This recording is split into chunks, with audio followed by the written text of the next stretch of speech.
Good afternoon and welcome to the December 15th regular meeting of the Forsyth County Board of Commissioners. We're going to begin our meeting today with an invocation from Stacy Gifford from the Church of Jesus Christ of Latter-day Saints, followed by the Pledge of Allegiance led by Commissioner Linville. And please stand if you're able.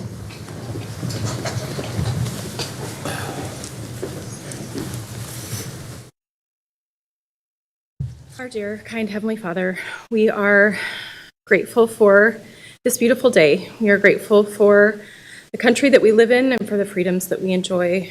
We're grateful for the men and women that are fighting for those freedoms. We are grateful that we are able to be here in this meeting today and pray that the men and women in this meeting will be blessed to make the best decisions for our community. We pray for the people of Forsyth County that they will be kind and generous and that they will be respectful to each other, and that those that are struggling at this time will find peace and comfort during this holiday season. Again, we are so grateful for all that thou hast given us, and we say this prayer humbly in the name of Jesus Christ. Amen. Amen. Allegiance to the flag of the United States of America and to the republic for which it stands, one nation, under God, indivisible, with liberty and justice for all.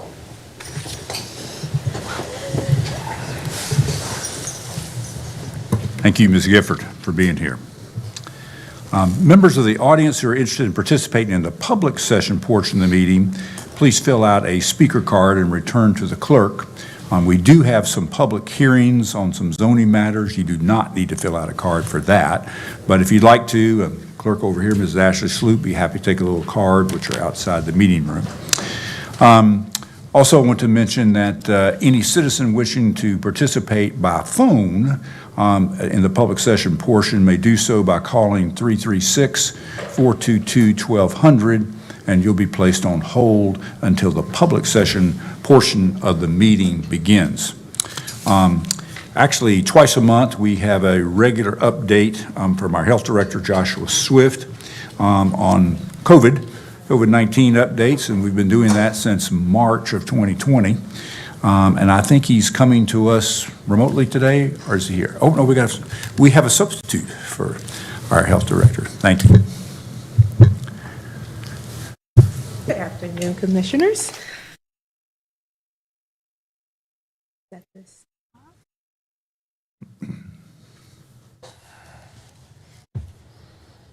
So the last 14 days, we have seen an increase, a 37% increase in cases. Last 14 days. In the last 7 days, we have had one death. COVID hospitalizations for 17 Forsyth County residents. If you look at the graph, we can see, as I stated, there has been a slight increase, that 37% increase in COVID cases across our county. You can see our trend line where we are trending up, as we stated. And just want to remind everyone at the health department, at the public health department, that we are providing during vaccine. We're having walk-ins. This is our schedule, Monday through Wednesday, from 9 to 4:30 this afternoon. If you haven't gotten it, that is great, because we're open until 8 o'clock. So to 7:30, come on down and you can get your vaccine. Fridays from 9 to 12:30. On this Saturday, we will be in Christmas for the city. We're providing vaccines, COVID and flu vaccines on this Saturday as well. What can you do? Continue to, we went back to the 3 Ws, this time we're definitely in that triple-demic with flu, RSV, and flu, COVID, and RSV. We want to make sure we're continuing to wear our mask. We want to make sure we're definitely continuing to wash our hands. So we want to make sure that people mask at all times, understand and know the symptoms. If you're having symptoms, to contact your provider. Stay up to date with your COVID-19 vaccines. As I've stated, you have that opportunity, and so we are still providing PrEP vaccines, and we also provide at-home tests at the health department and also at our libraries at no cost to our community members. Any questions for me? Any questions? Thanks for the report. Vice Chairman, yes, I only have one question. Sure. Thank you for all that you do as well. And my question is relative to the flu vaccination, being that it's flu season. Can you get your flu vaccination and the COVID shot at the same time? Is Yes, it you recommended? Yes, you can. I can't, you can? Okay, wonderful. Thank you for that. This morning, Oh, well, congratulations. following Gloria's lead. Okay, thank you. Any other questions? Just a minor one. Would you state your name, please? Oh, I'm Sharita Sutton, one of the Assistant Health Directors at the Forsyth County Thank you, Ms. Department of Public Health. Thank you. Thank you very much. Before our meeting actually begins, we have actually one little special item we'd like to do. It's a special recognition of all of our county fire staff, volunteer staff, and we'd like to thank you for all the excellent work that you do.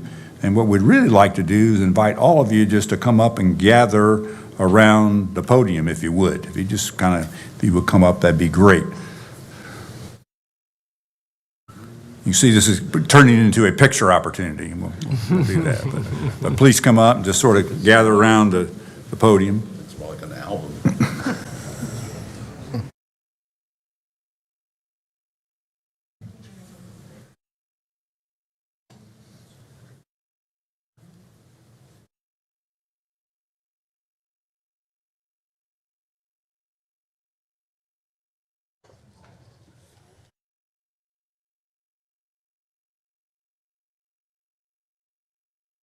Don't worry about us. This is great. I want to say just a couple of things. I think all of us, I know I read in the paper this week about the tragic fire in Guilford County, 3 young kids killed, and I think a lot of times that you all have a very selfless and thankless job, and you're really not appreciated, recognized enough. And so I think all of us, and I'm sure those of you out in the audience, can join me in thanking you.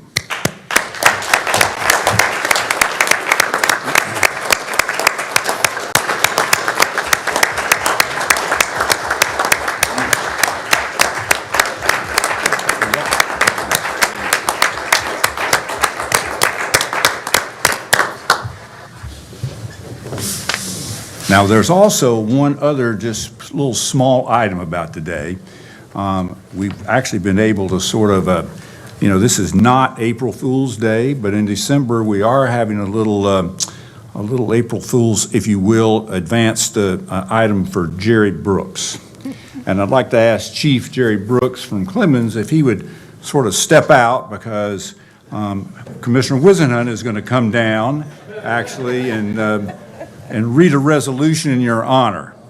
So for someone who wanted to slip away into the night silently, we got you.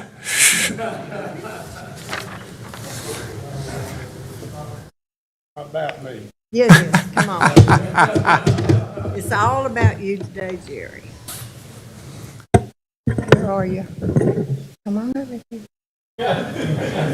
I listen to her.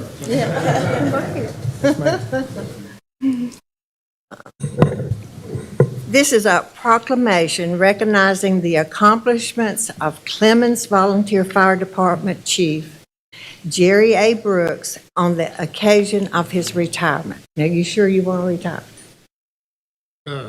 Not until I get that letter from Elders. Oh, okay. Whereas Jerry A. Brooks is a native of Forsyth County, North Carolina, where he received his primary, elementary, and secondary education in local schools before attending High Point College. Whereas Jerry A. Brooks served his country with distinction as a member of the Army of the United States of America. Thank you for your service. Before returning to Forsyth County and taking up residence in Clemens, North Carolina. Whereas upon returning to the Forsyth County, Jerry A. Brooks volunteered to serve the Clemens Volunteer Fire Department Incorporated in 1971. And after being certified, eventually served as a firefighter, lieutenant, and captain before his selection as the Clemens Volunteer Fire Department Incorporated Chief in 1979. Whereas Jerry A. Brooks is an accomplished leader, his peers in the fire services selected him at different times in his career to serve as president of the Forsyth County Firefighters and Chiefs Association, president of the Piedmont Firefighters Association, and president of the North Carolina State Firemen's Association. Whereas Jerry A. Brooks has received many honors and recognitions during his career in the fire service, including being named the Forsyth County Firefighters and Chiefs Association Officer of the Year and the Piedmont Firefighters Association Chief of the Year. Whereas Jerry A. Brooks is a devoted husband to his wife, Karen, father to his daughter, Shannon, and grandfather to his grandchildren, Austin and Meredith Lynn.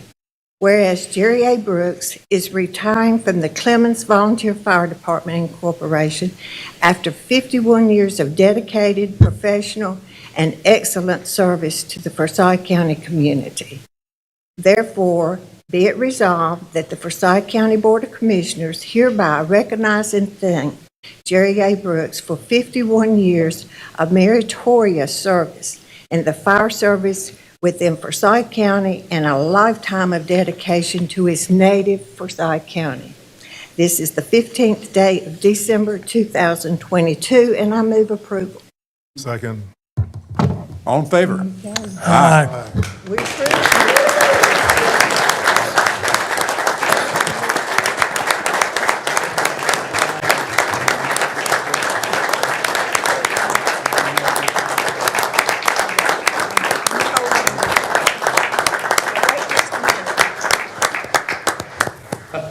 Please know this was not my idea.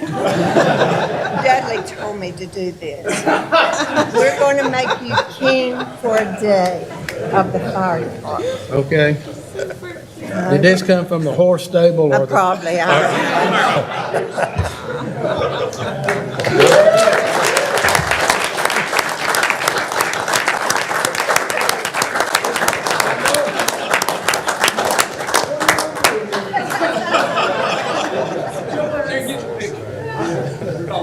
Go ahead. with your wife. Stay right there too.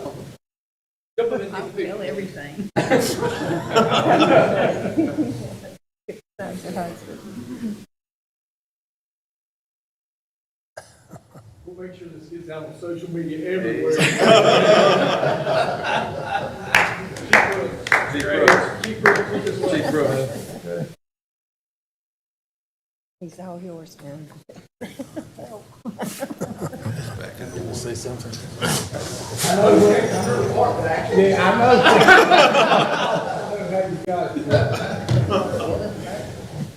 Can I take this stuff off? Hey, but Chief, before you sit down, you got an opportunity to say a couple of words formally if you would like, please. I'd like to take this off my head. You may. You can take that with you. Thank you, Mr. Chairman. I got a little bag I need to get over here, if I can.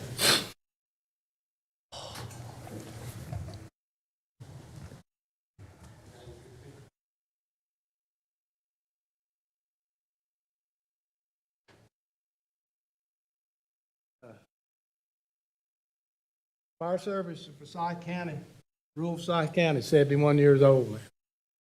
And brought something today. I don't want to tell you how we got this, but we'll leave it down here. This is the first fire truck Forsyth County ever bought. There were 5 departments chartered in 1951. Mr. Wally Dunnan, the county commissioner, bought this truck. 5 bid for it, and Clemens got it in 1952. Went on its first fire June the 6th of 1952 on Hampton Road, and the tobacco barn burned down. That's what the fire chief wrote. Got there, the tobacco barn burned down. I'd like to give this to Commissioner Limble. He's been with us a long time. The intention was to drive the truck today, and I think Mr. Hunt kind of got the message that it wouldn't come out in the rain.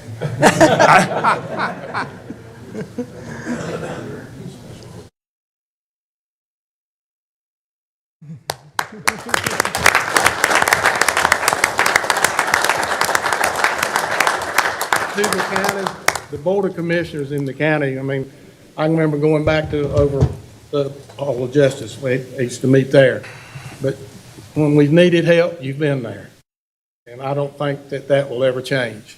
We've tried to do our jobs right. It's all about the people in our departments. It's not one person. In our case, we average 40 to 50 total people a year. We've got a few paid people there now, had to, the makeup of the community changed. But we still count on this Board of Commissioners, all of your friends to all of us. I go back with Miss Wissenhunt. We made that trip to Emmitsburg, Maryland. And I think that our county folks that were there were strong, very strong, and saw that we had a strong fire service system in the county and accomplished a lot. We thank you for the number. Where's her there? That's my cousin back there. And our grandparents were brother and sister. His grandfather and my grandmother. But we got that 800 radio system. That was a big, big deal. I've enjoyed coming down here what few times I have over the years. Always enjoyed Mr. Plyler. Always enjoyed seeing Mr. Kaplan now. I got on him when he come to Clemens. He putting signs out. I said, you can't do that in Clemens. So anyway, it all works out. But it's been a true blessing to me. I've got great friends. I've got one young'un standing right there. Had him since he's 14 years old. It's just time. But I got to do one little other thing. I can't do no like I used to. This lady helped me a little bit, HMR stuff, before she got to this day. I don't know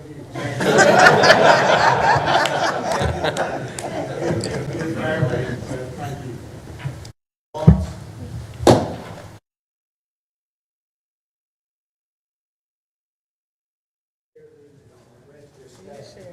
Give me more than $25 for it.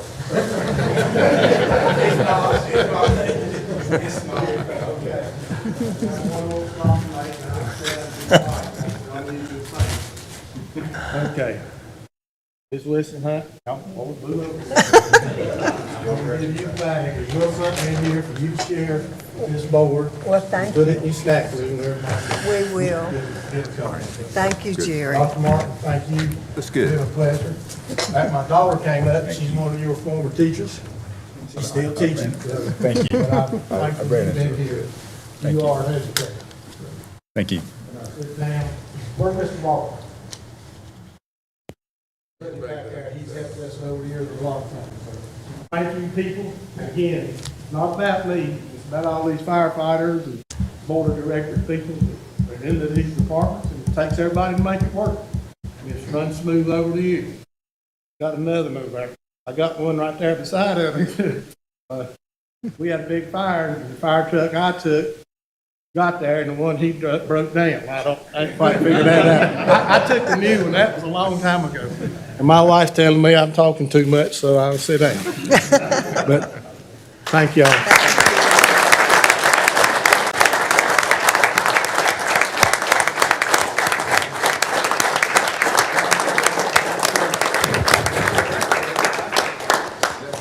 Oh, my wife's got the one she gave me. No, that's somebody else's. That's somebody else, sorry. Don't take that one, Jerry. Can't get one. Good seeing you again. Thank you all. We can actually take about a 2-minute recess, let you guys sort of move away, and we'll just take a breath for a second.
And our next item, we've got actually 3 public hearings, and we're going to ask Chris Murphy to come up and give us a briefing on the Olivet Moravian Church request to change zoning from RS9 to IP.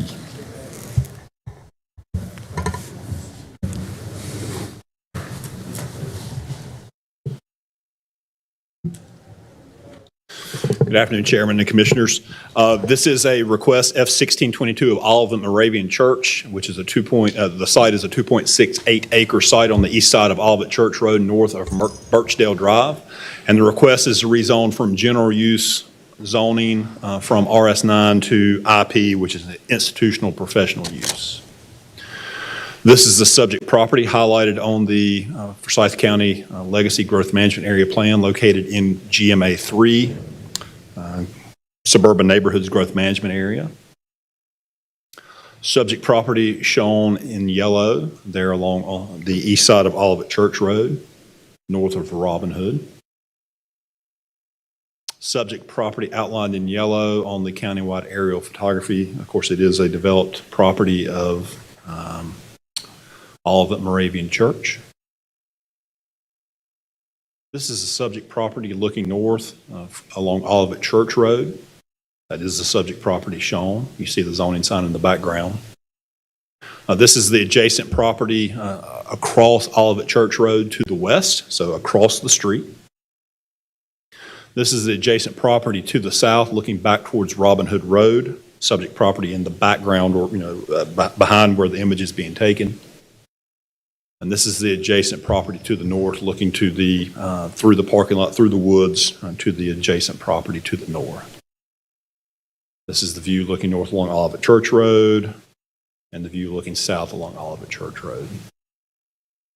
This is the West Suburban Area Plan update, which was adopted by the commissioners back in 2018.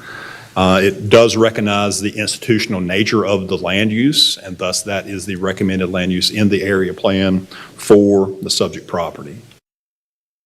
The request is consistent with the recommendations of both the West Suburban Area Plan Update and Legacy 2030. There are no anticipated traffic impacts associated with this rezoning request. The proposed district is compatible with the existing use and the surrounding land use pattern in the area. This was heard by the Planning Board at their November 10th, 2022 public hearing. There were no speakers in opposition, and the Planning Board did vote unanimously to recommend approval of this to the commissioners. And with that, I'll be glad to answer any questions. Any questions for Chris? Thank you. This is a public hearing, and speakers will have up to 15 minutes total to speak in favor of this request and up to 15 minutes total to speak in opposition. Is there anyone wishing to speak in favor of this petition? Is there anyone wishing to speak in opposition to the petition? I now declare the public hearing closed and will entertain a motion. I move that zoning map amendment F-1622 be approved on the basis of the following. The proposed general use zoning map amendment as petitioned by Olivet Moravian Church to rezone a 2.68 acre piece of property from RS9 residential single family to IP institutional and public is consistent with the recommendations of the Legacy Comprehensive Plan and reasonable or in the public interest because, number one, the subject property, the site of Olivet Moravian Church, located at 2205 Olivet Church Road, is currently zoned RS9. It's surrounded by property zoned RS9, containing single-family houses and church property, and is near the activity center at the intersection of Robin Hood Road and Meadowlark Drive. Two, the proposed IP zoning is intended to accommodate public and institutional uses which have a limited land use impact on traffic, generational potential upon surrounding uses, and is appropriate to be located in or near the residential areas. And number three, the proposed IP zoning is consistent with the West Suburban Area Plan Update, which recommends institutional use for the site. The subject property is located in Growth Management Area 3, and the proposed zoning is consistent with the Legacy Comprehensive Plan and with approximate zoning and surrounding uses. Do we have a second? Second. Second by Commissioner Wizenhut, and the motion was made by Commissioner Elamine. Any discussion? All in favor, please say aye. Aye. Any opposed? Motion carries unanimously. The next item on the agenda is also a public hearing on the site plan amendment of R.S. Parker Homes LLC. And Chris Murphy, again, from Planning and Development Services, will review that request. Thank you again. Yes, this is a request of R.S. Parker Homes to rezone 96.22 acres at the north side of Van Hoy Road, north of Fag Farm Road. This is a site plan amendment and rezoning to amend the approved site plan for F-1597 to revise some access point locations. This is the subject property shown on the Legacy Growth Management Area Plan. This is located within GMA 5 Rural Growth Area, there on the east side of Blues Lake, right on the Forsyth County / Stokesdale border with Guilford County. This is the subject property highlighted in yellow again there on the east side of Blues Lake. The subject property actually does extend into Guilford County and within the town of Stokesdale. And as you'll see as I go through, the primary change in the plan is located within an area within Guilford County, which necessitates a change of Forsyth County to eliminate a connection. Subject property outlined in yellow again on the countywide aerial photos. And this is just a recognition of kind of the residential rural nature recommendation from the Rural Policy Guide. Looking at some of the images around the property, this is looking north at the terminus of Bent Ridge Forest Drive within Guilford County. This is the intersection of Fag Farm Road and Van Hoy Road. The subject property is to the north. You see the zoning sign there.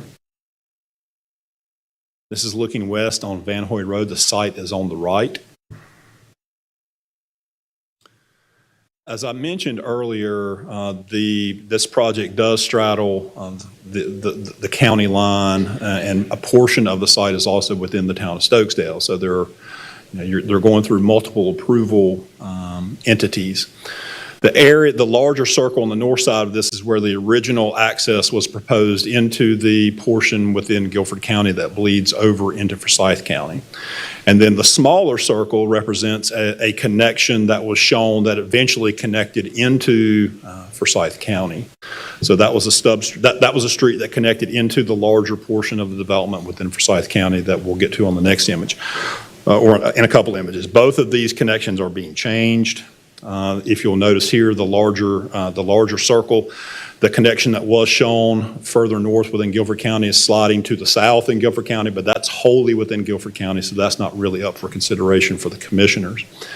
The smaller circle shows where that connection that went to Forsyth County was due to, I believe, about a 70 or 75-foot change in grade between the Forsyth County portion of the project and where this road would connect. And I believe that runs in about 500 feet. It was about a 20 to 25% change in grade, or the road would be running at, and it's not economically feasible or functionally feasible to make that connection. So this is the image there on the Guilford County Forsyth County line that shows where that connection would have come into Forsyth County.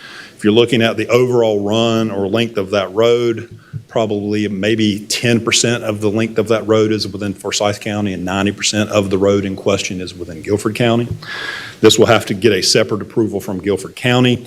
We do have a revised written consent to conditions that the petitioner has signed that basically says that if for some reason Guilford County fails to approve the amended plan eliminating that connection, that essentially the plan of record within Forsyth County will revert back to F-1597, which was approved by the commissioners a couple years ago.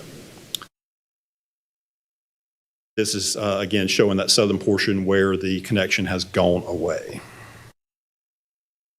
And this is what is proposed.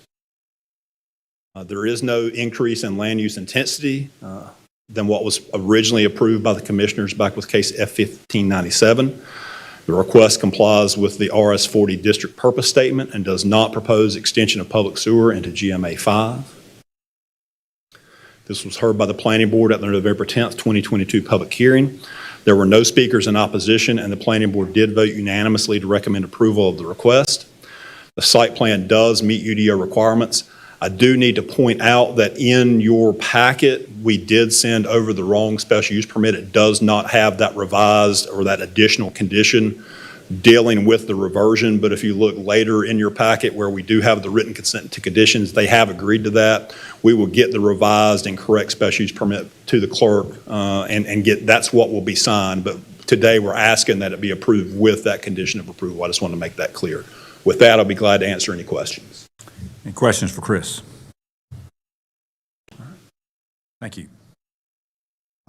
This is a public hearing. Speakers will have up to 15 minutes total to speak in favor of the request and up to 15 minutes total to speak in opposition. Is there anyone wishing to speak in favor of the request?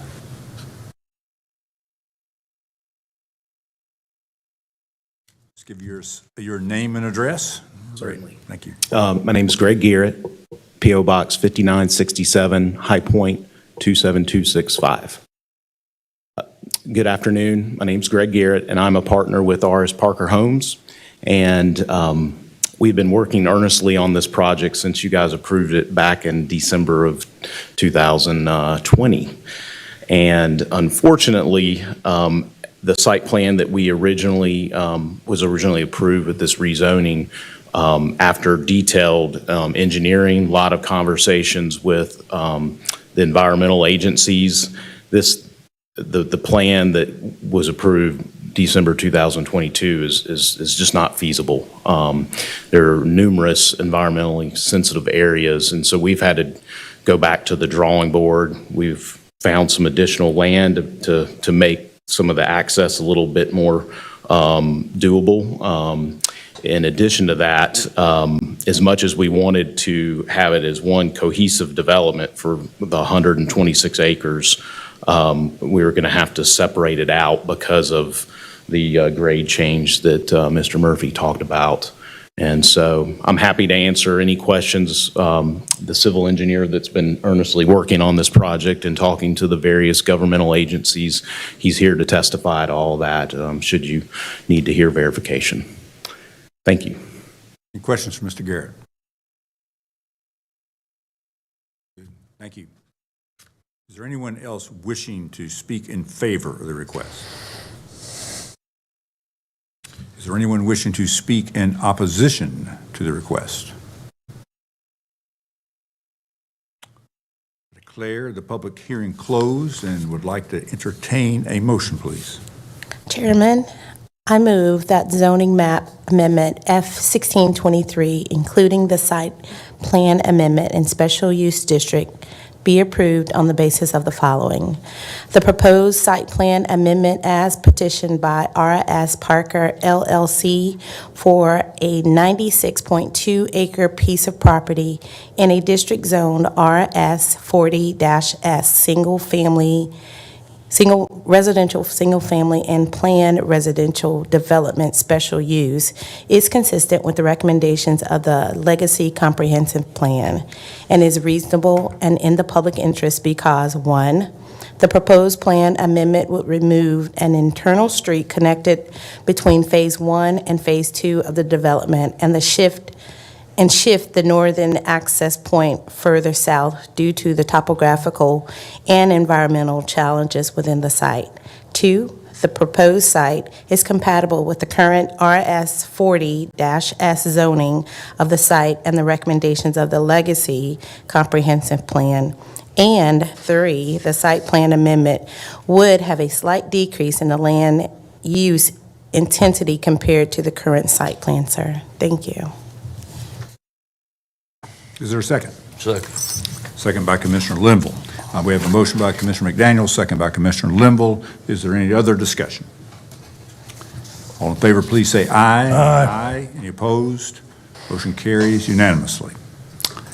And finally, Mr. Murphy has a third item from Planning and Development Services, and this public hearing will actually deal with the ordinance. It's a public hearing on the ordinance amending chapters 3, 7, 9, and 10 of the Unified Development Ordinance to revise procedures for submitting and approving applications in digital format. Again, good afternoon. Yes, this is something that basically changes the UDO to reflect what we've been doing for a number of years. In 2017, Planning and Development Services did move to a new permitting and site plan review software system, and we never modified our ordinances to catch up with what we were doing. The UDO currently has multiple references to detailing specific requirements regarding the submittal of site plans, paper site plans. Again, as I've joked about the last two times, go insofar as to tell you how to fold them. This amendment would remove those requirements and replace them with more generic language that could remain in place even if we do change software vendors over the course of time. The proposed language directs applicants to the appropriate process for submitting into digital plans. This text amendment, again, does replace the existing language with language that is broad enough to accommodate future changes. Staff does have the ability, willingness, and procedures in place to assist folks into the process if they are technologically challenged or just have paper copies of their plans. We can help them get those into there. I mean, generally speaking, for the most part, what we have found is if you have the plans, you got them from someone who does have the ability to submit them electronically. So generally speaking, they can go back to their surveyor or site plan preparer. But if they can't, we do have the way to get their plans into our system. Again, this was heard by the Planning Board at their September 8th, 2022 public hearing. There were no speakers in opposition, and the Planning Board did vote unanimously to recommend approval of this request to both the City Council and to the Commissioners. City Council did adopt this at their meeting in November, and with that, I'll be glad to answer any questions. Any questions for Chris? All righty, again, this is a public hearing. Speakers will have up to 15 minutes to speak in favor of the request and up to 15 minutes to speak in opposition. Is there anyone wishing to speak in favor of the request? Is there anyone wishing to speak in opposition? Changes. I declare the public hearing closed, and do we have a motion? Move approval. Motion approved by Commissioner Plyler. Is there a second? Second. Second by Commissioner Elamine. Any other discussion? All in favor, please say aye. Aye. Opposed? Motion carries unanimously. Mr. Chairman, can I have a moment of privilege, please, for Mr. Murphy? I wanted to publicly thank you and your department for coming out to the community meeting that we had at the Country Club Annex concerning the traffic on Oak Summit Road. We appreciate your participation. Thank you very much. You're very welcome. Next item on the agenda is a resolution declaring the Forsyth County Board of Commissioners' intent to close Roller Ridge Road and calling a date for a public hearing on the matter. Is there a motion to that effect, please? So moved. So moved by Commissioner Kaplan. Is there a second? Second. Second by Commissioner Elamine. Any discussion? All in favor, please say aye. Aye. Any opposed?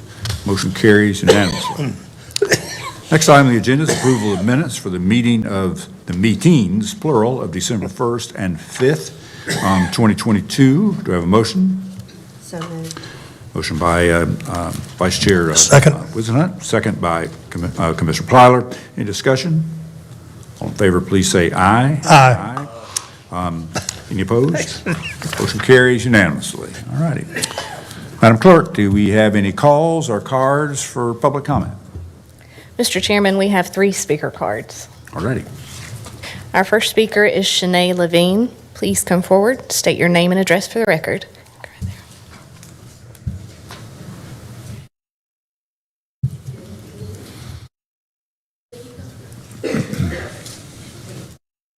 We're going to switch the cards around just a second. Dr. English Bradshaw, please come forward, state your name and address for the record.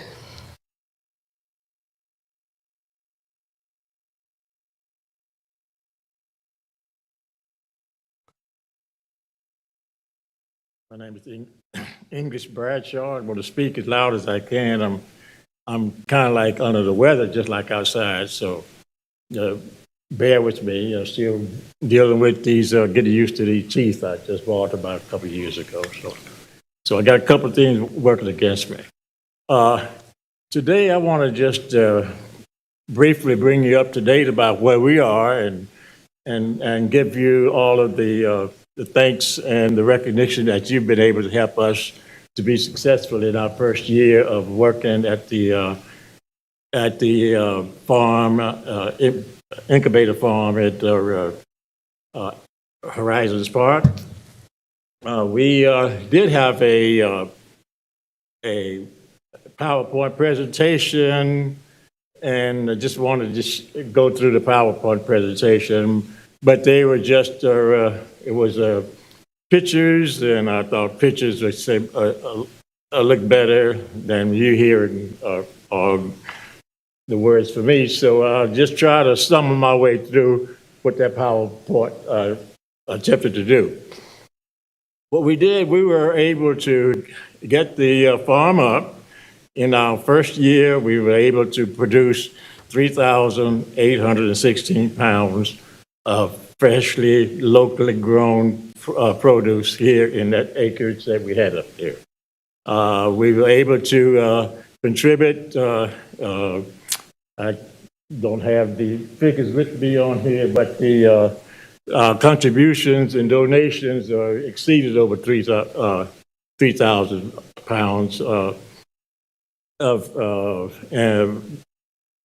the summer crop, and also the winter crop is still producing now. We've been able to get to establish quite a few partnerships with some community groups and also some national groups, as well as statewide groups. For instance, we have established a partnership with a national organization out of Baltimore, the National Black Churches Food Security Network, is in fact partnering with us along with Black-owned firms all the way from Baltimore down to Atlanta. We did get a site visit from the group, and they are interested in using our farm as a contact and also a part of the network to, in fact, enhance the opportunities for black farmers and what the potential is for producing produce, locally grown produce, and it's also to get the churches involved. So they're using our farm as an example, as well as a support mechanism on a national basis. We were able to succeed in securing support from the county with the ARPA allocation.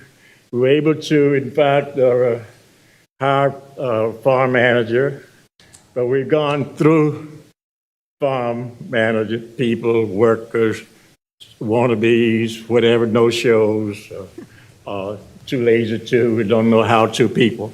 But we'll cough them out, and we, in fact, are going through person by person, but with the help of the ARPA funds, it really helped us to get the people that we need, and we're on the right track. And I just want to let you know that people ask us, how are you doing? What are you doing up here? And where are we going? I tell them right honestly, we don't know where we're going, but we're almost there. And we're going to get there. And we're building this plane as we fly it. We make some mistakes, but we use our mistakes as learning opportunities. We also engage in very much involved with youth, getting younger kids involved in what we're doing. And we, in fact, established a relationship with a charter school, Carter G. Woodson, that we, in fact, be exchanging students that would be coming to our farm and be learning our learning process, and we also will be introducing our program to Carter Worcester. And so we really want to emphasize that what we want to do is to do some intergenerational leadership and also involvement, particularly for young students, young people that interested and may want to do agriculture and science. Dr. Bradshaw, we need to kind of wrap it up. Thank you so much. you. Thank you so much for the brochure. Thank you. Pictures are worth 1,000 words, and we appreciate the progress that you have made. Thank you. Thank you. Our second speaker is Shanae Levine. Please come forward. State your name and address for the record. Grand Day. My name is Shanae Levine. I'm of Red Bank Road, Germantown, North Carolina. And I know I was supposed to go first now because he's too humble to talk about how great of a project the Farm of Food Incubator Farm is at Horizons. We have, in less than a year, developed a greenhouse and almost an acre of land and produced food that we have given away, and also allow farmers, local farmers like Vern Schweitzer in Germantown, North Carolina, well, Stanleyville, come in and lease property for him, lease these rows to grow food and have a simple way of doing things with the drip irrigation and all of the more futuristic farming options, because a lot of our farmers that have been around 50, 60 years, they do it one way, and now it's time for us to make farming easier. Another beautiful thing that is happening with that farm is the partnership that we're going to have with Quality Education Academy. They're interested in busing their students out 5 days a week, start next year if we have funding for that. And the kids will learn hands-on how to grow food from seed to table. They'll get the opportunities to go to farmers markets, interact with people, and learn how to sell their products. And we're going to designate rows just for that. That's my most excited part, because in 1970, I guess, before 1970, a person could come out of high school and have trades, electrician, carpenter. And now we're in this place where we don't know exactly how we're going to create productive citizens. And I think if we go back to the simple things, then that would help give more awareness to how we're going to build a better future as a whole. Because farming is, we all have to eat. And, you know, I don't know if it's wrong to say, like Trump said, we should be bringing more things back to America. We should be getting onions from China. So if we can provide that as a county, which I grew up right here, then we'll be leading the way for other counties just join in and do the same thing and bring it back right here home. That's it. Thank you so much. I appreciate being here. It's a pleasure. Have a good day. Thank you. Thank you very much. Our last speaker is Richard Bennett. Please come forward. State your name and address for the record.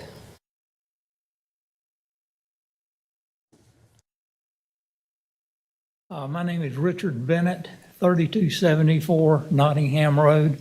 I'm here as a citizen. I was born at the end of 3rd Street quite a few years ago in a hospital that used to be there. I'm here as a lawyer who just retired from practicing law here for about 50 years.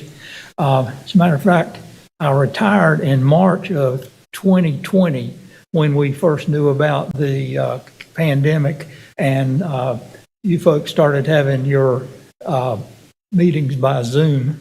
And so that was the last one I came to. But before that, I think I came to just about every commissioners meeting that you had.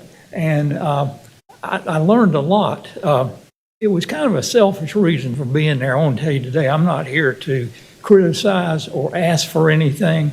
What I'm here today for is to thank you. Thank you for the time and effort that all of you put to building this town, my town, the one I grew up in and the one I practiced law in, that beautiful new courthouse that's being put up next door. It's going to be a real sight to behold. It's coming well. I even heard it was under budget, which is always a good thing. But it's going to make this city also stand out as a better place, a nicer place even than it is right now. I had the pleasure of watching all of you during those 2 or 3 years before the pandemic started. And one thing that I learned about public service and how important it is and how good it is that people undertake it and adjust their lives to be public servants. All of you did that. I wanted to talk to you before you make up change, because I know 2 folks won't be here in the future. And I see that the folks who are going to be coming in their place are strong public servants themselves prior to coming here. But the folks who come to replace Commissioner Kaplan and Commissioner Alameen are coming in to fill big shoes. These folks were extremely good public servants, and they were here and they thought about things. It was always amazing to me when you see what's going on in Washington now, with so much bickering and bad blood, that never saw that here. I mean, I have to think sometimes to even think what parties that you're in, because you couldn't tell it from the work that you did. You had a job to do. You listened to the evidence. You made sure, just like you did now here, everybody had a chance to speak. And, that's democracy. It doesn't get any better than that. I want to say also that you have probably some of the best staff members that you could have anywhere. Certainly the best county commissioner in anywhere, certainly in North Carolina. The assistant county commissioners, Mr. Damon Sanders Pratt, he was particularly helpful to us in trying to talk people into building the courthouse. It was kind of an uphill fight because not everybody was in favor of it when we started. But like good public servants, every one of you listened to us. And even some of you even went to Raleigh on a bus that we rented to see the courthouse down in Durham. The Durham courthouse. But it was a pleasure to be here. I feel very good and learned a lot about being a public servant and county commissioner. I think Commissioner Wisenut said that I might be the 8th commissioner if I really worked hard at it, but because I was here all the time. Also want to thank Ashley Sloop for getting us where we needed to be, so you could talk to us, so we could talk to you. I think that's all I have to say. I really appreciate you listening to us. I wish Commissioner Kaplan and Commissioner Alameen the best in whatever you do from here on. I don't get into the politics of anything unless it's the judges, and I do that. I did want to say 2 people that came here when I came were Jim Fox and George Cleveland IV. Well, we lost Jim. Jim passed away a while back. George couldn't be here today because he's sitting on the bench over there with a robe on, and he's now a district court judge. And I think that's a promotion. But he likes it and he's very good at it. So thank you so much. Enjoyed being here. Richard, thanks for your kind comments. Thank you very much. Thank you. Mr. Chairman, can I take 30 seconds of privilege, please? Sure. First, congratulations on your retirement. And then to the Dr. Bradshaw and his effort. I think I mentioned before, as a student at Memorial Industrial Site, and you produce a lot of food. One of the recipients of that food was Robert Lee Hotel. My father worked there when I was born in 1952, and they bought a lot of produce from that farm. So I have a very passionate commitment to what you do there, and I wish you the best of luck, and whatever I can do to help you, please let me know. Thank you, Mr. Chairman.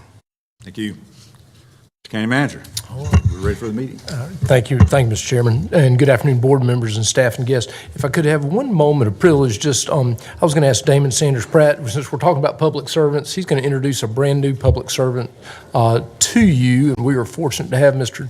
Joey Hunley as our Emergency Services Director. Turn over to Damon. Thank you, Mr. Manager, and Mr. Chairman and Commissioners. It's my pleasure to introduce the county's new Emergency Services Director, Emergency Services Chief Joey Hunley.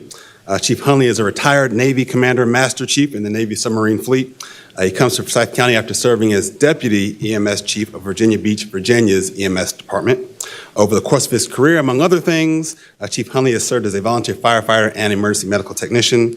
Chief Hunley holds an associate's degree in emergency medical services from Tidewater Community College, a bachelor's degree in EMS management from Hampton University, and a master's in disaster management with honors from the American Military University. A Surrey County native, having started Monday, Chief Hunley hit the ground running, and staff is glad to have him as part of the county's management team. And so with that, this is Joey Hunley, the new Chief of Emergency Services.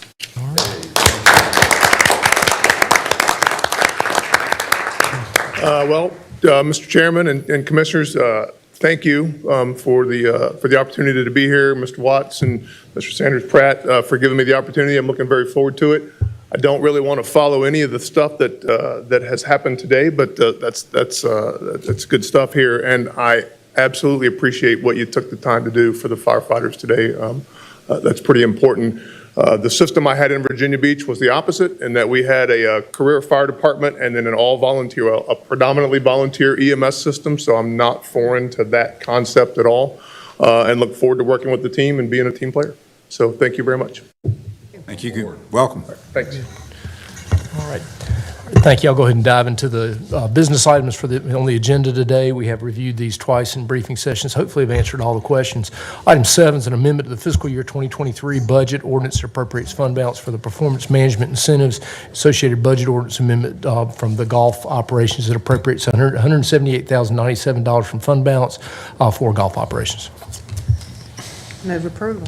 Motion approved by Vice Chair Wizenhut. Second from Commissioner Kaplan. Any discussion? All in favor, please say aye. Aye. Any opposed?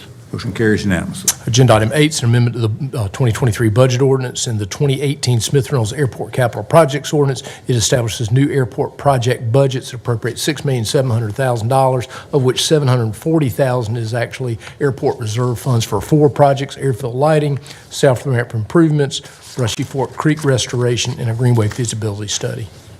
Move to approve. Motion approved by Commissioner McDaniel. Second by Commissioner Elamine. Any discussion? All in favor, please say aye. Aye. Any opposed? Motion carries unanimously.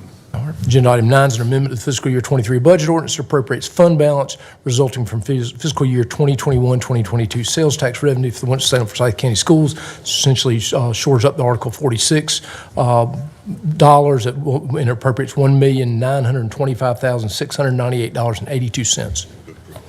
Motion approved by Commissioner Kaplan. Second by Commissioner Elamine. Any discussion? All in favor, please say aye. Aye. Any opposed? Motion carries unanimously. And the last budget item, item 10, is an amendment to the fiscal year 23 budget, appropriates reserve fund balance for the Winston-Salem Forsyth County Public Art Commission, essentially carries forward a $10,000 appropriation for art at a library. Move to approve. Motion approved by Commissioner Elamine. Second by Commissioner McDaniel. Any discussion? All in favor, please say aye. Aye. Any opposed? Motion carries unanimously. All right, we have 2 grant matters. Item 11 is a resolution authorizing execution of the necessary documents to apply for and accept U.S. Department of Justice Bureau of Justice Assistance 2021 State Criminal Alien Assistance SCAP funds. You got the associated budget ordinance 23 budget ordinance amendment in the amount of $24,380. Move approval. Got a motion from Vice Chair Wizenhut, Second. second from Commissioner Kaplan and Commissioner McDaniel. Any discussion? All in favor, please say aye. Aye. Any opposed? Motion carries unanimously. Item 12 is a resolution ratifying submission of an application to the North Carolina Department of Commerce and acceptance of a grant for programs to aid and encourage the location by Zeal ABEG Incorporated of a North American headquarters and manufacturing plant in Forsyth County. You've got an associated budget ordinance amendment that would appropriate that $400,000 grant. Move to approve. Motion approved by Commissioner Lamine, Second. second by Vice Chair Wizenhut. Any discussion?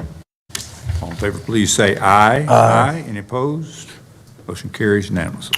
Okay, items 13 through 17 are ARPA-related matters, and if it's satisfactory, you could just take one motion to approve all of them. I'll describe them real quickly. Item 13 is a resolution approving Forsyth County's request to fund bipolar ionization air conditioning equipment in the amount of $100,000. Item 14 is for Stream Lab Bookmobile using ARPA funds in the amount of $497,300. Item 15 is the laptop project in the amount of $62,075. Item 16 is a food produce box program through Cooperative Extension, the amount of $150,000. And then item 17 is a resolution approving the execution of agreement with Addiction Recovery Care Association, or ARCA, for a medication-assisted treatment for opioid use disorder in the amount of $151,554. Items, the first grouping of them, everything but 17 will come back to you in another. Move approval of items 13 through 17. Motion by Chairman, Commissioner Plyler, Second. second by Commissioner Elamine. Any discussion? All in favor, please say aye. Aye. Any opposed? Motion carries unanimously. All right, item 8, we've got a number of contract items. Item 18 is a resolution authorizing the execution of an agreement between Forsyth County and Aquatech Pool Management Triad LLC for lifeguard services at Tanglewood Park. It's a 3-year agreement not to exceed in the first year the $182,718. Move approval. Motion approved by Vice Chair Wizenhut. Any second? Second by Commissioner Kaplan. Any discussion? All in favor, please say aye. Aye. Any opposed? Motion carries unanimously. Items 19 and 20 you can take together. They are both resolutions authorizing agreements with Avcon Engineering and Planners to provide certain services. Item 19 is design and bidding services for the airfield lighting rehabilitation project in the amount of not to exceed $229,787. And item 20 is for rezoning services and conceptual graphics at Smith Reynolds Airport not to exceed $36,058. Move approval of items 19 and 20. Motion approved by Commissioner Plyler, second by Commissioner Elamine. Any discussion? All in favor, please say aye. Aye. Any opposed? Motion carries unanimously. Item 21 is a resolution awarding a contract to the Resource Company Incorporated for the Emergency Rental Assistance Program temporary staffing services not to exceed $204,614, and this will close out that ERAP temp services work. Move to approve. Motion approved by Commissioner Elamine, Second. second by Commissioner McDaniels. Any discussion? All in favor, please say aye. Aye. Any opposed?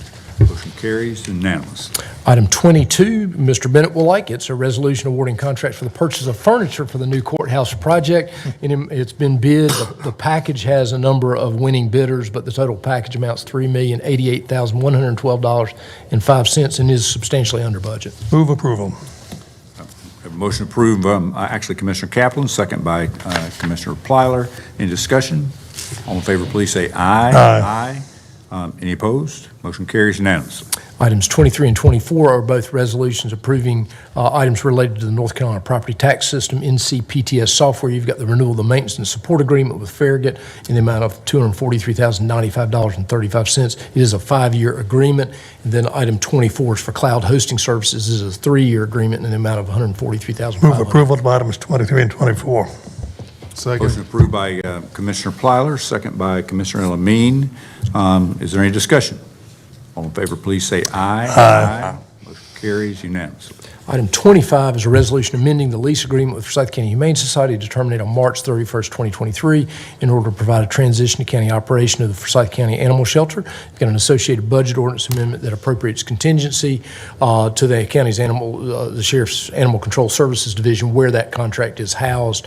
Essentially, this will extend it for 3 months in the amount of, I believe, I didn't write it down, but I think it's $350,000, which was their amount that they had recommended. Obviously, the action reads is the transition for us to return to the operation of the shelter. My understanding in talking with Mr. Neff and communicating with him prior to the meeting, they are still reviewing that, and I think they had a meeting last night, got a meeting next week, and will, hope to get us an answer back next Thursday.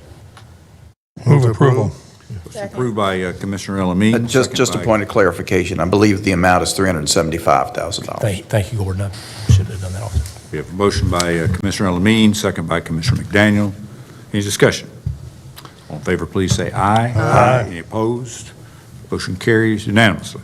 All right, very good. I've got two property matters. Item 26 is a resolution authorizing publication and offer to purchase county-owned real property by negotiated offer, advertisement, upset bid procedure. It's 2010 or 210 Kevin Drive.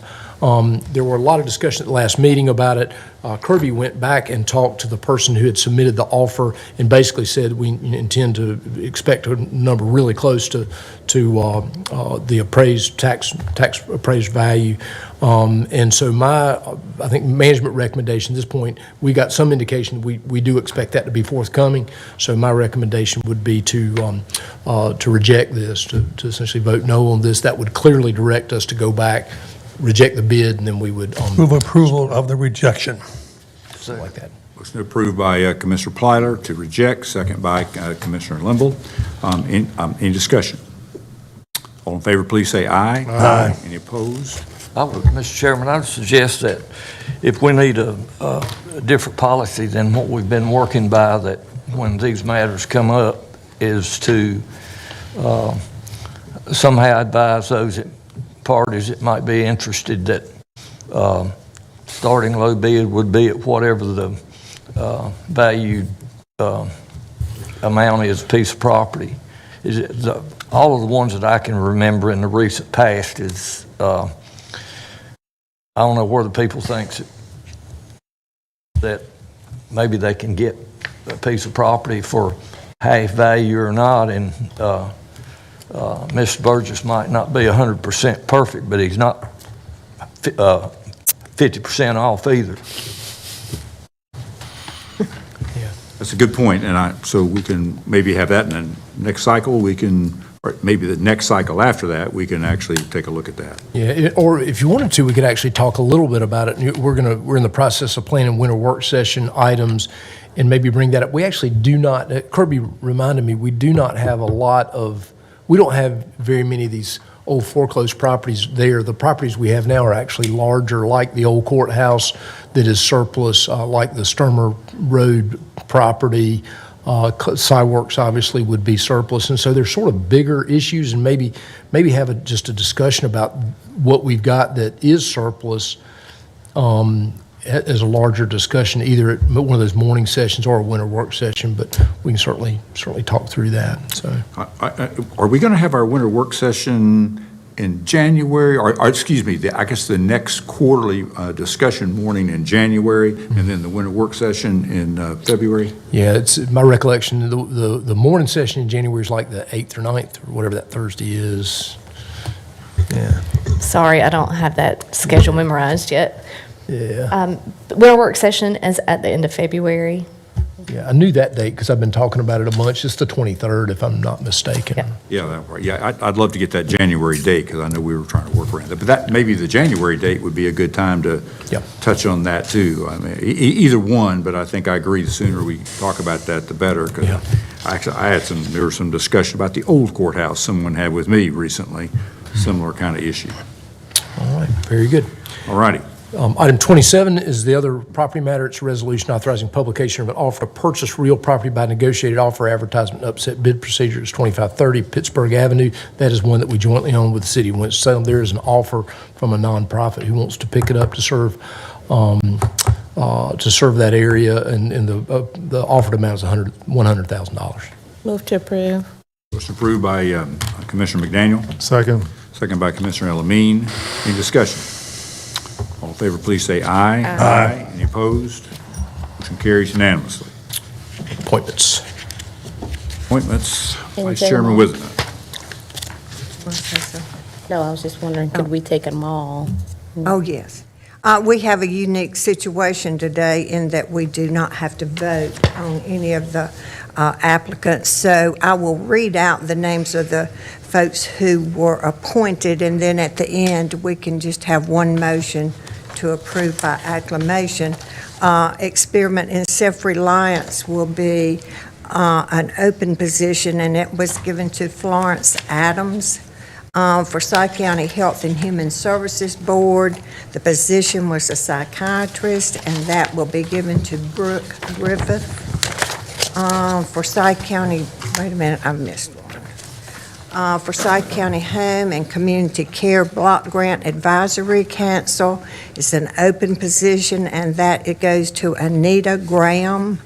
For Forsyth County Juvenile Crime Prevention Council, and that goes to Jennifer Martin, who is the District Attorney designee, and Rick Ammons, which is the Sheriff designee. For Forsyth Memorial Hospital Board of Trustees, that goes to incumbents Avery Hall, Mike Horn, Tracy Martin, and citizens wishing to serve Phyllis Cardwell George and W. Todd Hall. Risk Management Advisory Committee, and that goes to Julie Groves. And Smith Reynolds Airport Board, the incumbents are Clarence Lamb and Perry Hudspeth. So I move that these appointments be approved by acclamation. Second. Second. I have a motion by Vice Chair Wizenhunt, second by Commissioner Elamine. Any discussion? I'd like to just simply thank all of them for their willingness to serve. And there were some, I looked at their resumes, excellent backgrounds, and really appreciate their willingness to step in. And I would like to say that these appointments will be re-advertised. And when will that be, Madam Clerk? Applications will be reopened in February. February. Okay, thank you. Now we'll vote. All in favor, please say aye. Aye. Any opposed? Motion carries unanimously. All right. Agenda item 42 is a resolution approving refunds by the tax assessor collector amount of $2,987.43. Move to approve. Motion to approve by Commissioner Linville. Second. Second by both Vice Chair Wizenhunt and Commissioner Elamine. Any discussion? All in favor, please say aye. Aye. Any opposed? Motion carries unanimously. You've got the fuel surcharge franchise report, and I just noticed that it looks like the U.S. Department of Energy Lower Atlantic region price was $4.94 per gallon, and that's what drove the change this month. Move to approve. Motion from Commissioner Linville to approve reports. Second. Second by Commissioner Plyler. Any discussion? All in favor, please say aye. Aye. Any opposed? Motion carries unanimously. Before Fuel's we coming adjourn, down a little bit, Mr. Manager. They still, I noticed a report in the paper on the news, one that your electric vehicles is gaining ground. there you go. Before we adjourn, I got just a couple of things I wanted to say. One, I want to give a belated birthday wish to Commissioner Plyler. His birthday was December 7th. And he had actually announced his age a little bit ago, but congratulations, Dave. Hope it was a great day. And we think that this might be the last meeting after we said thank you and goodbye. We welcome them back, Commissioner Kaplan and Commissioner Elamine. At least we are on target perhaps for a actually swearing in ceremony on the 22nd. Barring no appeal all the way up until the 21st. So that since we have a regular meeting already, a briefing session already scheduled, is a good time to go ahead and do that. So now we may be welcoming you back again, but and of course, Commissioner Elamine said at lunch today that he already had plans on the 22nd, so he's kind of hoping to moving along. But in any case, I think all of us join in thanking you for your service, thanking you for the time. As we were talking, we spent a lot of time every week together for 5 years with Fleming and 8 years for me with Ted, and some of you go more than that with Commissioner Kaplan. So You're welcome to make a comment or two on your parting. You can each take the adjournment motion in second for today, but might be anything else that you might like to add before you do that. I think there's one Oh, item. we do, Wes, I meant leave. 44.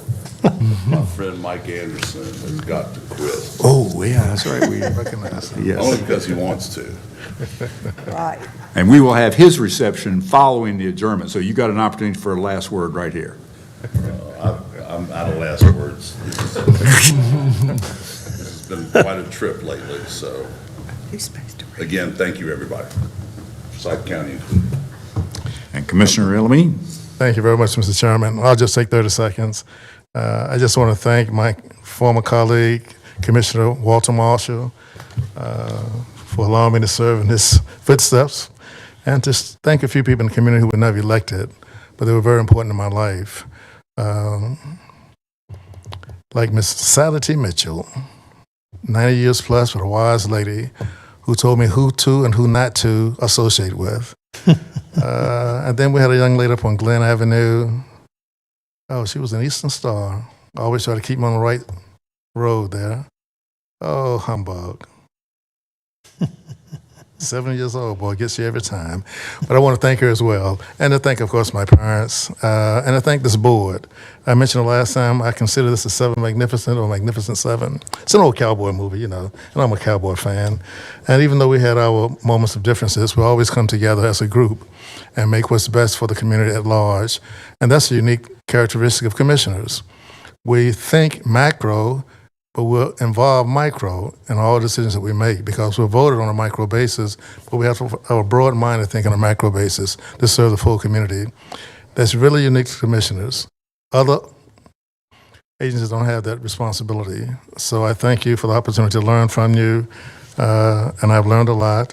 You almost become like my family members, and my grandmother said that, you know, teeth and tongue fall out sometime, but you have to learn to chew your food anyway. And that's what we've done as a board. Thank you very much, Commissioner. Motion to adjourn? So moved. Move in a second. We stand adjourned. Thank you. Oh, we got We got to unadjourn. a resolution. Yeah, we do have, The resolution, I don't have it on my, so I'm sorry. I thought we were just having a reception. no, we do have a proclamation recognizing the accomplishments of Michael B. Anderson on the I occasion. move we go back into session. I recognize Ms. Anderson, yeah. All right. We're back into session. There we go. All right, so Mike, can you come on up? And I know you have your lovely wife with you, and I think you want to bring her as well.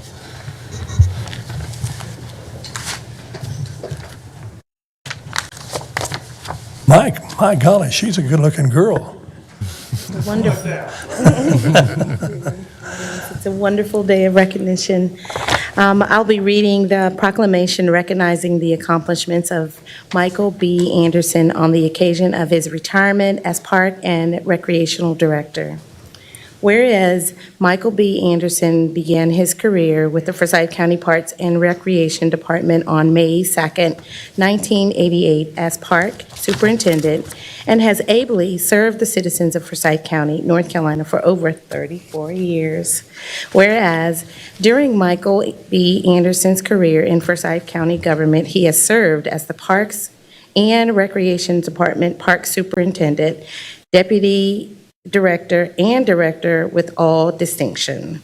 Whereas Michael B. Anderson is academically accomplished and holds a Bachelor's of Science degree in Recreation and Leisure Studies with a concentration in Municipal and Regional Recreation and a minor in Sociology from the University of North Carolina at Greensboro.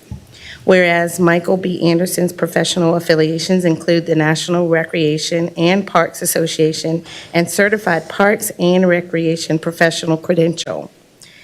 Whereas Michael B. Anderson's career at Forsyth County's with Forsyth County managing its 9-park system, which included the opening of Kernersville Lake Park in 1990, the Triad Park in 1970, the Forsyth County government reassuming management of the Tanglewood Park in 2000, and the planning and the design of Blues Creek Lake in 2022. Whereas Michael B. Anderson managing many large and successful events enjoyed by thousands, most notably included the Tanglewood Park Annual Festival of Lights, and I enjoyed that this week. Whereas Michael B. Anderson is recognized for his attention to detail, constructive management, and emphasis on providing quality customer service. And whereas Michael B. Anderson is a devoted husband to his wife, Lori, now therefore be it resolved that the Forsyth County Commissioners hereby recognize the exemplary service and accomplishments of Michael B. Anderson and thank him for his outstanding and distinguished services to the state of North Carolina and the citizen of Forsyth County on this day, the 15th of December 2022. Thank you, Chairman. Second. All in favor, please say aye. Aye.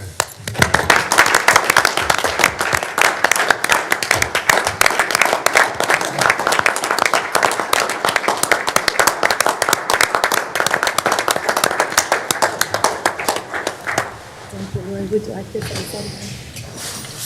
something? Mike, please have the mic.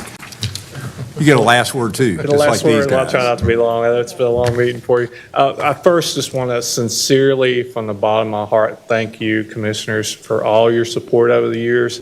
Running a department for the county is not possible without the support of you, and the support that I've gotten from each one of you has been tremendous, and just thankful for each one of you so much, and just really appreciative for that over the years. It makes all the difference in the world when you're working for such good boards, and so I greatly appreciate it. I want to thank first my wife. Again, when you're in this business, you have a lot of long hours, you work holidays, and you work weekends, and you're open 365 days a year, and it's just part of the business. You know what you're getting into, but your family has to kind of endure with that and get patient with that, and my wife has been a champion with that and been really supportive of me in the years. But I really want to thank anything that we have been able to accomplish was due to the people that we have in our department. And nothing that I did. It was the people in our department. We've had some great people, and I've been fortunate to do that. I had a great mentor in Mark Sorosky, who started the department, and he took a young guy when he was 27 years old and hired him and took a chance on him and really just gave me a lot of freedom to learn and create and make my mistakes and just provided me that leadership that I needed and really kind of gave me good guidance over the years and has really kind of laid the foundation for our department. But just saying again, thank you for the people that I've worked with. Just the quality of customer service that they provide is second to none. And something that's in your blood. You come to work for our department and you know that you're there to serve, and you know that the people that we serve are the most important thing you do. I've been fortunate to have a job that people are happy to see us most of the time. The first birthday parties, retirements, from the whole extreme to weddings, we hosted all those things, and people are happy to see you, and we hope we provide a good service for them. But thank you so much again. I appreciate it.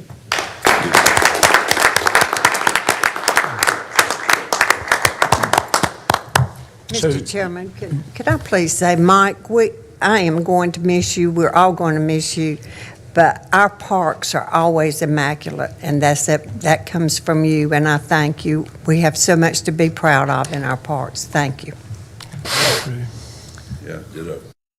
Yeah, ditto. In fact, we'll get an opportunity, reception after, we've got this little short briefing item. Yeah, so we'll need a couple minutes to get flipped over. We'll go into briefing for 3 to 5 minutes. It'll be very quick, and then we'll be able to go out there and celebrate. So, Is there any reason we can't just do the 3-minute briefing right here and leave everything on? do we need it? Our MIS staff need 2 minutes to change over. Yeah, it's actually in a separate, they tag it separately in the video system. So give us about 3 minutes, and we'll be out there quick. Good. We will stand adjourned for 3 minutes.